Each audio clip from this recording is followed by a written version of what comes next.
Как не попасть под санкции в 2026 году? Ответ простой, так же, как и в 2025. Правильно делай, неправильно не делай. На этом моменте можно видео выключить, если бы не было все так непросто. Санкции стали частью нашей жизни. Это то, о чем нужно думать постоянно, повседневно, особенно если вы предприниматель. Ожидается, что в 2026 году эта система будет, скорее всего, сильно строже. Что можно делать и чего делать категорически нельзя, мы сейчас как раз и обсудим. Меня зовут Кирилл Кучинский, я независимый трейдер и финансовый аналитик, и сегодня мы будем говорить про санкции. Что означает слово санкции? Санкции, формально говоря, это то, что вводится Советом Безопасности ООН на основании статьи 41 Устава ООН. На самом деле, сейчас каждая из стран, ввиду обострившихся конфликтов, вводит в отношении друг друга ограничения, restrictions. Значит, что Россия вводит в отношении США, США вводит в отношении России, Европа вводит в отношении России, Россия вводит в ответ и так далее. Несмотря на то, что это не санкции ООН, а ограничения каждой из отдельных стран, они, безусловно, важны для анализа и, безусловно, важны с точки зрения функционирования бизнеса, если вы где-то пересекаетесь хотя бы с одной из стран. Очень многие считают, что эти ограничения их не касаются, они где-то происходят в сферическом вакууме, но при этом эти ограничения, к сожалению, касаются всех. Каким образом они нас касаются? Международные переводы, хранение активов, да даже банальное получение виз – это все то, что попадает под санкции, то, что изменяется с действием санкций. Мы будем говорить санкции, мы не будем говорить ограничения, потому что это словосочетание уже вошло в оборот. С учетом технологичности контролировать любую из операций стало сильно проще. Соответственно, даже небольшой перевод, который раньше бы не заметили, сейчас может вызвать вопросы и привести к блокировке счета. Это простой пример того, как оно работает на самом деле. Важно понимать, что это не просто недоверие к какому-то конкретному человеку, если у вас, например, запрашивают дополнительные документы или обоснования, а это просто внедрение со стороны банка обязательного к применению документа. То есть если он говорит, посмотрите, пожалуйста, и убедитесь, что, допустим, вы живете в Евросоюзе, у вас нет источников происхождения денег из РФ, банк обязан это проверить. Потому что если он это не сделает, он попадет под вторичные санкции. Какие факторы вызывают вопросы у банка? Первое. Это отсутствие вида на жительство в Евросоюзе, либо отсутствие паспорта ЕС.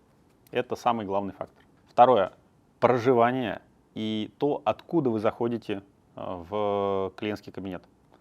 То есть это геолокация. Если вы живете, например, в Италии, а доступ к счету получаете постоянно из России, у банка будут вопросы. Важный аспект – это происхождение денег. Банк вынужден опросить вас и получить достаточное подтверждение того, что вы заработали эти деньги в Евросоюзе. Если вы заработали эти деньги в России, криминально в этом ничего нет. Другой вопрос, что банк опять-таки обязан проверить источники происхождения на предмет подсанкционности. При этом банки вам могут отказать не потому, что они лично вам не доверяют, или потому, что вы именно из России, а потому что какой-то аспект они не могут верифицировать в глазах регулятора. Регулятор – это надзор, это тот, кто будет проверять банки. Соответственно, при проверке банк обязан продемонстрировать должную осмотрительность. Что это значит? Что если, допустим, вы получили доход от какого-то ИП, то банку нужно предоставить со всеми переводами документы о том, как это ИП заработало денег. Банк должен это абсолютно четко проверить, перевести на тот язык, который ему понятен, и быть абсолютно уверенным в своей правоте.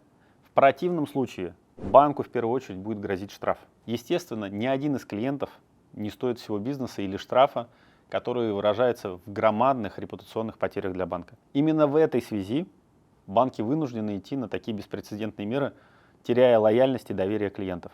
Но это существующая, мало того, что практика, это существующая нормативная база. Другой вопрос, что если основные регулирующие документы для предоставления платежных услуг это достаточно статичная вещь, она редко меняется, и она наоборот направлена на защиту интересов клиента, то санкции это дополнительные ограничения, в которых мы вынуждены разбираться. Что ждать в 2026 году? Первое – это усложнение санкций. Как мы видели, если до этого можно было открыть небольшие счета с суммами менее 100 тысяч евро, при этом не находясь и не проживая в Евросоюзе, то сейчас это по сути невозможно. Второй пункт – это ужесточение.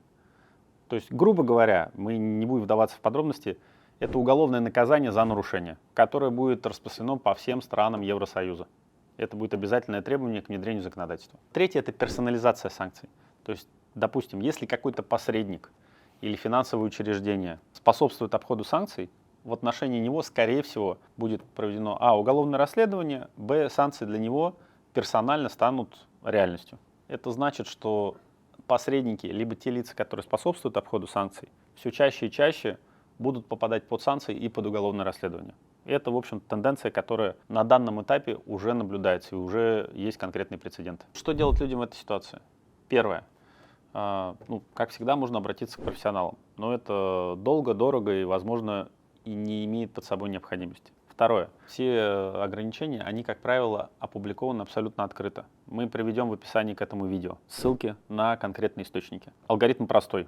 Необходимо каждый новый пакет санкций обработать той нейросетью, которой вы пользуетесь, это может быть что угодно, и попросить выжимку из этого документа. В 99% случаев этого хватает. По результатам этой выжимки вы можете посмотреть на свой бизнес, на свои активы и сделать мини-аудит, поняв, что у вас попадает под ограничение, что не попадает. Если ничего не попадает, то беспокоиться по большому счету не о чем. Проще говоря, к 2026 году нужно задать ответ всего лишь на 3 вопроса. Первое. Где у вас лежат деньги и активы?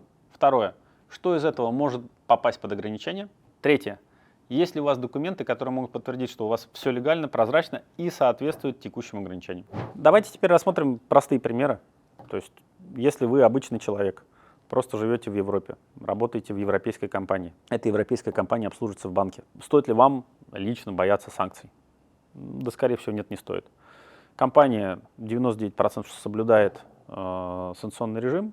Банки, безусловно, контролируют, они обязаны это делать в каждый момент времени. У них за несоблюдение этого режима жесточайшие санкции. И если бизнес, по сути, никак не связан с Россией, то, по большому счету, переживать не стоит. А кто попадает в категорию зоны риска? Зона риска — это деньги, связанные с Россией, бизнес, связанный с Россией. Сейчас это те люди, которые постоянно проживают в России, но имеют счета в Европе.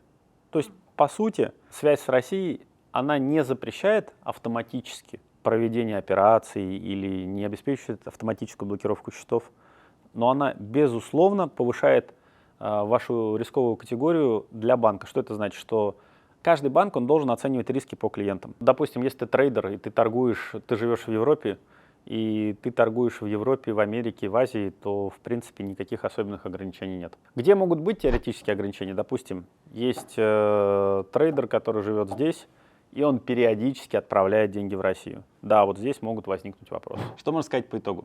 Санкции — это, безусловно, часть нашей жизни сейчас. Они будут ужесточаться и усложняться в будущем. Этот вектор уже очевиден. Поэтому, если вы хотите принимать более обоснованные решения и во всем этом разбираться, подпишитесь на мой канал.